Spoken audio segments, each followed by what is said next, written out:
ನೂತನ ಸಚಿವ ಸಂಪುಟ ರಚನೆ. ಉತ್ತರ ಕನ್ನಡದ ಶಾಸಕರಿಗಿಲ್ಲ ಸಚಿವ ಸ್ಥಾನ.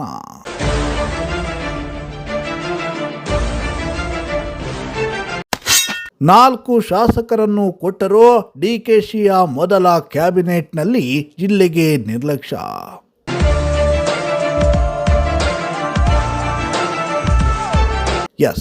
ಕನಕಪುರ ಬಂಡೆ ಖ್ಯಾತಿಯ ಡಿಕೆ ಶಿವಕುಮಾರ್ ರಾಜ್ಯದ ನೂತನ ಮುಖ್ಯಮಂತ್ರಿಯಾಗಿ ಪ್ರಮಾಣ ವಚನವನ್ನು ಸ್ವೀಕರಿಸಿದ್ದಾರೆ. ಅವರ ಜೊತೆ ಡಾಕ್ಟರ್ ಜಿ ಪರಮೇಶ್ವರ್ ಉಪಮುಖ್ಯಮಂತ್ರಿಯಾಗಿ ಹಾಗೂ ಹಲವರು ಸಂಪುಟ ದರ್ಜೆಯ ಸಚಿವರಾಗಿ ಅದ್ದೂರಿಯಾಗಿ ಪ್ರಮಾಣ ವಚನವನ್ನು ಸ್ವೀಕರಿಸಿದ್ದಾರೆ.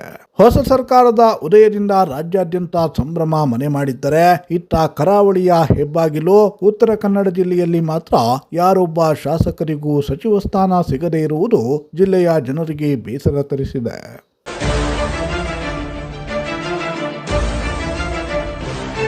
ಹೌದು, ನೂತನ ಸಚಿವ ಸಂಪುಟದಲ್ಲಿ ಉತ್ತರ ಕನ್ನಡ ಜಿಲ್ಲೆಯನ್ನು ಸಂಪೂರ್ಣವಾಗಿ ನಿರ್ಲಕ್ಷಿಸಲಾಗಿದೆ.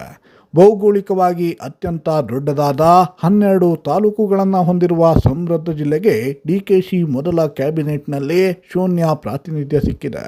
ಹಿರಿಯ ಶಾಸಕರು, ಪ್ರಭಾವಿ ನಾಯಕರು ಜಿಲ್ಲೆಯಲ್ಲಿದ್ದರೂ ಕೂಡ ಹೈಕಮಾಂಡ್ ಮಾತ್ರ ಉತ್ತರ ಕನ್ನಡವನ್ನು ಸಂಪೂರ್ಣವಾಗಿ ಕಡೆಗಣಿಸಿದೆ.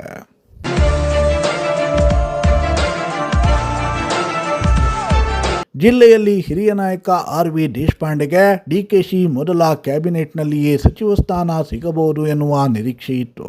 ರಾಜ್ಯದ ಹಿರಿಯ ಶಾಸಕರಲ್ಲಿ ಒಬ್ಬರಾಗಿರುವ ದೇಶಪಾಂಡೆ 2008ರಲ್ಲಿಯೇ ಕೆಪಿಸಿಸಿ ಅಧ್ಯಕ್ಷರಾಗಿ ಸೇವೆ ಸಲ್ಲಿಸಿದ್ರು.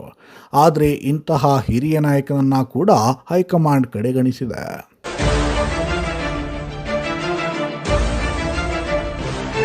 ಮತ್ತೊಂದೆಡೆ ಕಳೆದ ಸಿದ್ದರಾಮಯ್ಯ ಸಂಪುಟದಲ್ಲಿ ಸಚಿವರಾಗಿದ್ದ ಮಂಕಾಳು ವೈದ್ಯ ಕೂಡ ಡಿಕೆಶಿ ಆಪ್ತ ವಲಯದಲ್ಲಿ ಗುರುತಿಸಿಕೊಂಡಿದ್ರು.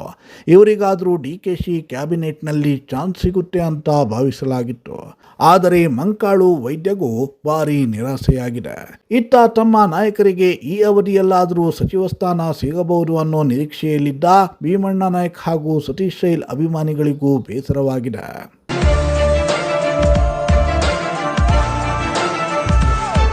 ಅದೇನೇ ಇರಲಿ, ರಾಜ್ಯ ನಾಯಕರಿಗೆ ಹಾಗೂ ಹೈಕಮಾಂಡ್ಗೆ ನಮ್ಮ ಜಿಲ್ಲೆ ಆಟಕ್ಕುಂಟು ಲೆಕ್ಕಕ್ಕಿಲ್ಲ ಅನ್ನುವಂತಾಗಿರುವುದಂತೂ ಸತ್ಯ.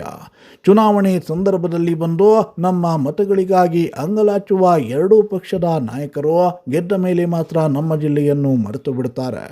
ಯಾವುದೋ ಕಾಟಾಚಾರದ ಇಲಾಖೆಯನ್ನ ನೀಡಿ ಕೈ ತೊಳೆದುಕೊಳ್ತಾರೆ. ಆದರೆ ಈ ಬಾರಿಯ ಸಂಪುಟ ರಚನೆಯ ವೇಳೆ ಸಂಪೂರ್ಣವಾಗಿ ನಮ್ಮ ಜಿಲ್ಲೆಯನ್ನೇ ಮರೆತಿರುವುದು ನಮ್ಮ ಜಿಲ್ಲೆಯ ನಾಯಕರ ದಯನೀಯ ಸ್ಥಿತಿಯನ್ನ ಎತ್ತಿ ತೋರಿಸಿದೆ.